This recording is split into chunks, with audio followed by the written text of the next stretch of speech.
Chapter 5, How to Create Your Own Happiness. Who decides whether you shall be happy or unhappy? The answer: you do.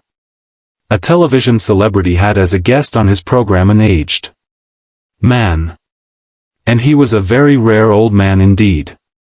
His remarks were entirely unpremeditated and of course absolutely unrehearsed.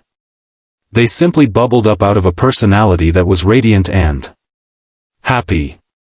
And whenever he said anything, it was so naive, so apt, that the audience roared with laughter.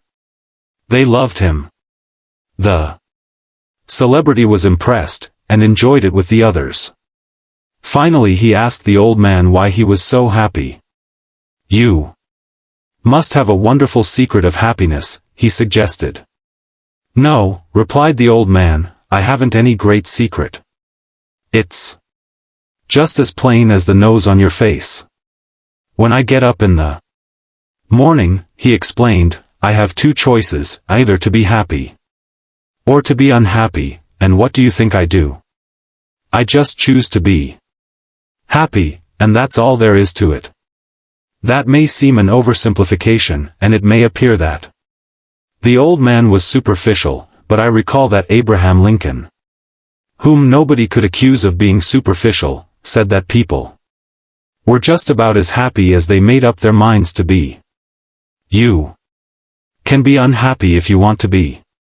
It is the easiest thing in the world to accomplish. Just choose unhappiness. Go around telling yourself that things aren't going well, that nothing is satisfactory. And you can be quite sure of being unhappy. But say to yourself, things are going nicely. Life is good. I choose happiness, and you can be quite certain of having your choice. Children are more expert in happiness than adults. The adult who can carry the spirit of a child into middle and old age is a genius, for he will preserve the truly happy spirit with which God endowed the young. The subtlety of Jesus Christ is remarkable. For he tells us that the way to live in this world is to have the childlike heart and mind. In other words, never get old or dull or jaded in spirit. Don't become super sophisticated. My little daughter Elizabeth, aged 9, has the answer to happiness. One day I asked her, "Are you happy, honey?"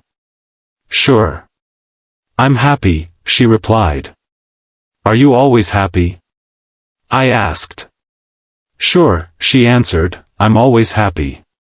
"What makes you happy?" I asked her. "Why, I don't know," she said, "I'm just happy." "There must be something that makes you happy," I urged. "Well," she said, "I'll tell you what it is. My playmates, they make me happy. I like them. My school makes me happy. I like to go to school." I didn't say anything, but she never got that from me. I like my teachers. And I like to go to church. I like Sunday school. And my Sunday school teacher. I love my sister Margaret and my brother John. I love my mother and father. They take care of me when I'm sick, and they love me and are good to me. That is Elizabeth's formula for happiness, and it seems to me that it's all there: her playmates, that's her associates, her school, the place where she works, her church and Sunday school, where she worships, her sister, brother, mother, and father, that means the home circle where love is found. There you have happiness in a nutshell, and the happiest time of your life is in relation to those factors. A group of boys and girls were asked to list the things that made them happiest. Their answers were rather touching. Here is the boys' list: a swallow flying, looking into deep, clear water. Water being cut at the bow of a boat, a fast train rushing, a builder's crane lifting something heavy, my dog's eyes. And here is what the girls said made them happy: street. Lights on the river, red roofs in the trees, smoke rising from a chimney, red velvet, the moon in the clouds. There is something in the beautiful essence of the universe that is expressed, though only half articulated, by these things. To become a happy person, have a clean soul, eyes that see romance in the commonplace, a child's heart, and spiritual simplicity. Many of us manufacture our own unhappiness. Of course not. All unhappiness is self-created, for social conditions are responsible for not a few of our woes. Yet it is a fact that to a large extent by our thoughts and attitudes we distill out of the ingredients of life either happiness or unhappiness for ourselves.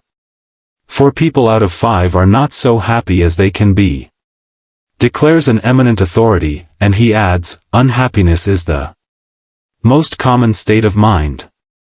Whether human happiness strikes as low a level as this, I would hesitate to say, but I do find more people living unhappy lives than I would care to compute.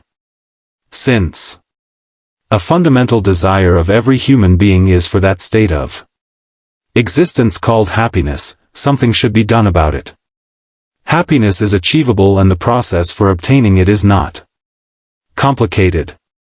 Anyone who desires it, who wills it, and who learns and applies the right formula may become a happy person. In a railroad dining car I sat across from a husband and wife, strangers to me. The lady was expensively dressed, as the furs, diamonds, and costume which she wore indicated. But she was having a most unpleasant time with herself. Rather loudly she proclaimed that the car was dingy and drafty, the service abominable, and the food most unpalatable.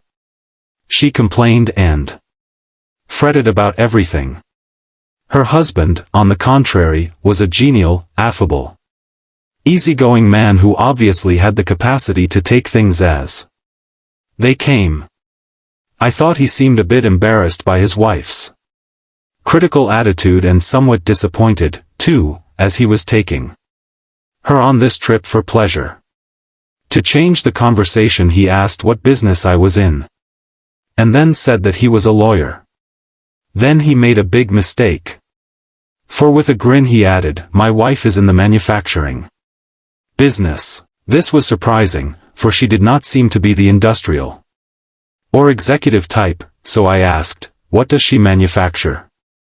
Unhappiness, he replied. She manufactures her own unhappiness.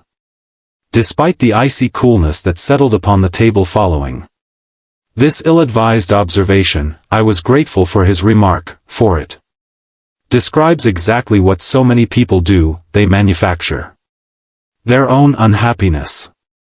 It is a pity, too, for there are so many problems created by life itself that dilute our happiness that it is indeed most foolish to distill further unhappiness within your own mind.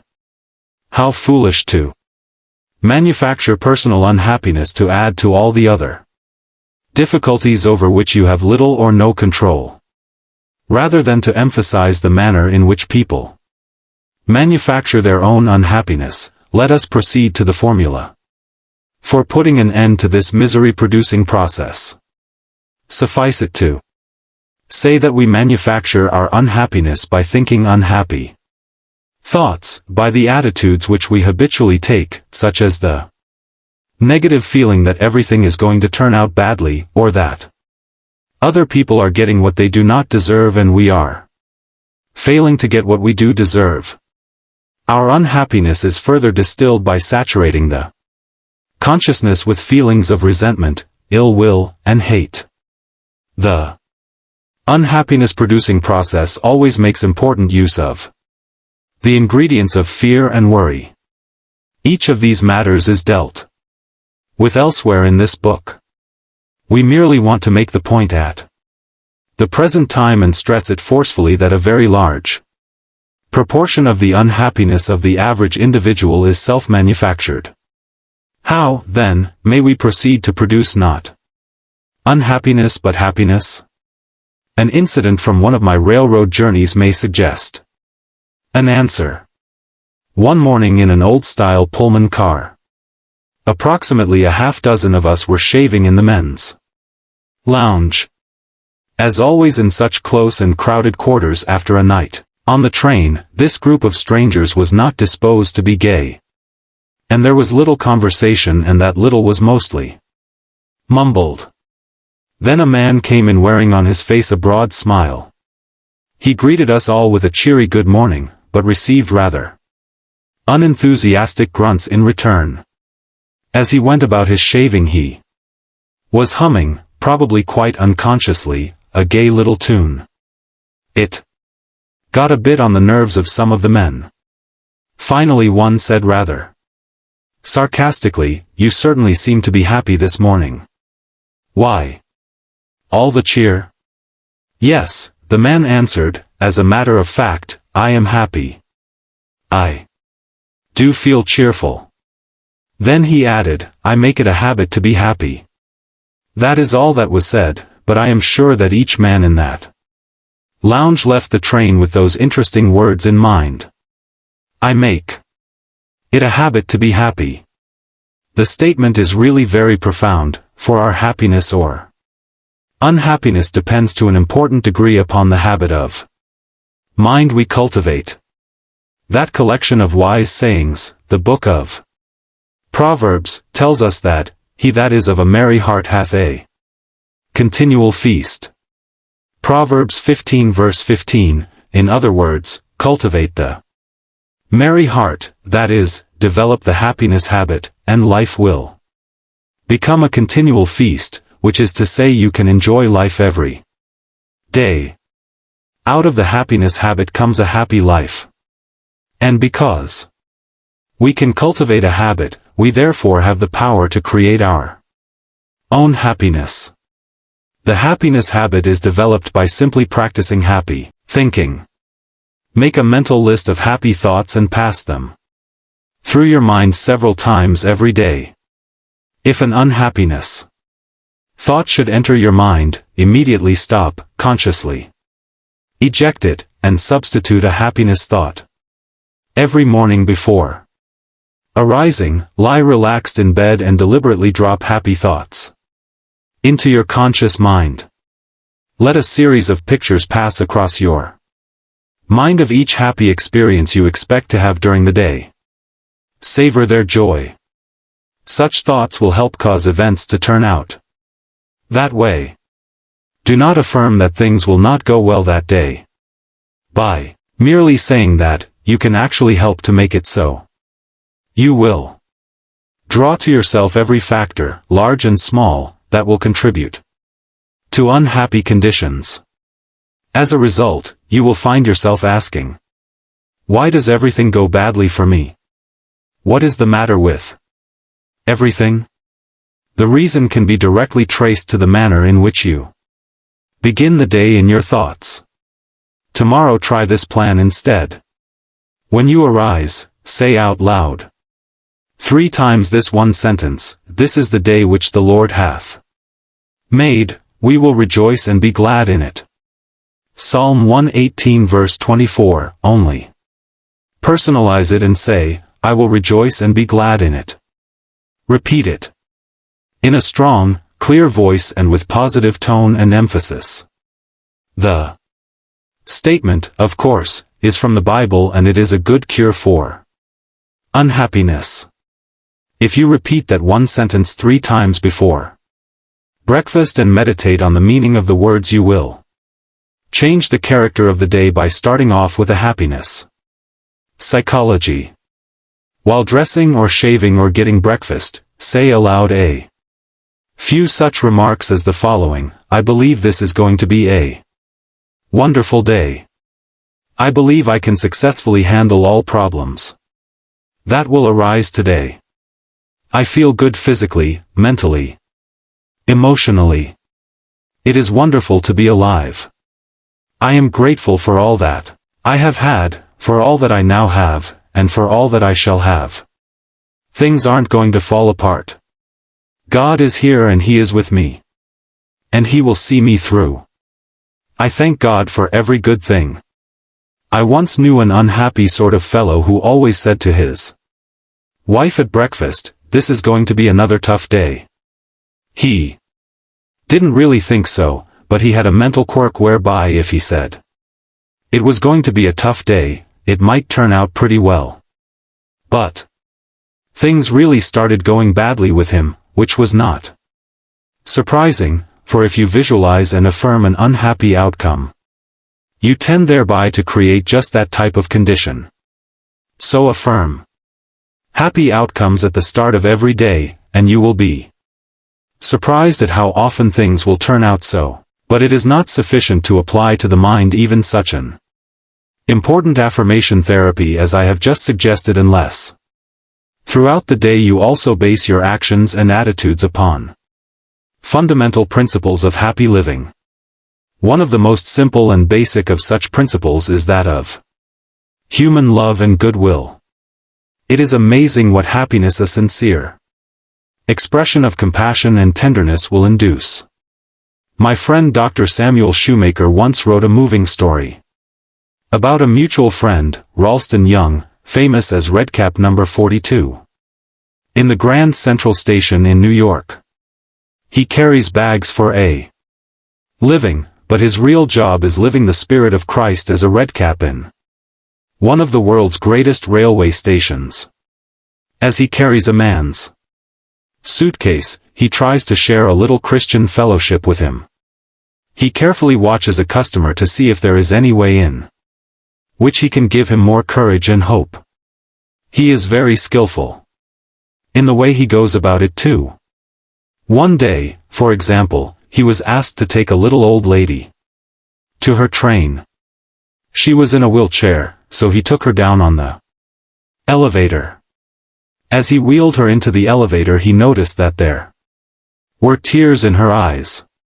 Ralston Young stood there as the elevator descended, closed his eyes, and asked the Lord how he could help her, and the Lord gave him an idea. As he wheeled her off the elevator, he said with a smile, "Ma'am, if you don't mind my saying so, that is a mighty pretty hat you are wearing." She looked up at him and said, "Thank you. And I might add," he said, "that sure is a pretty dress you have on. I like it so much." Being a woman, this appealed to her, and despite the fact that she was not feeling well, she brightened up and asked, "Why in the world did you say those nice things to me? It is very thoughtful of you." "Well," he said, "I saw how unhappy you were.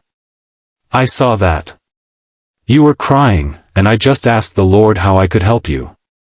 The Lord said, "Speak to her about her hat." The mention of the dress, he added, was my own idea. Ralston Young and the Lord together knew how to get a woman's mind off her troubles. "Don't you feel well?" he then asked. "No," she replied. "I am constantly in pain. I am never free from it. Sometimes I think I can't stand it." "Do you, by any chance, know what it means to be in pain all the time?" Ralston had an answer. "Yes, ma'am, I do, for I lost an eye, and it hurt like a hot iron day and night." "But," she said, "you seem to be happy now. How did you accomplish it?" By this time he had her in her seat in the train, and he said, "Just by prayer, ma'am, just by prayer." Softly she asked, "Does prayer, just prayer, take your pain away?" "Well," answered Ralston, "perhaps it doesn't always take it away. I can't say that it does, but it always helps to overcome it. So it doesn't seem like it hurts so much. Just keep on praying, ma'am, and I'll pray for you too."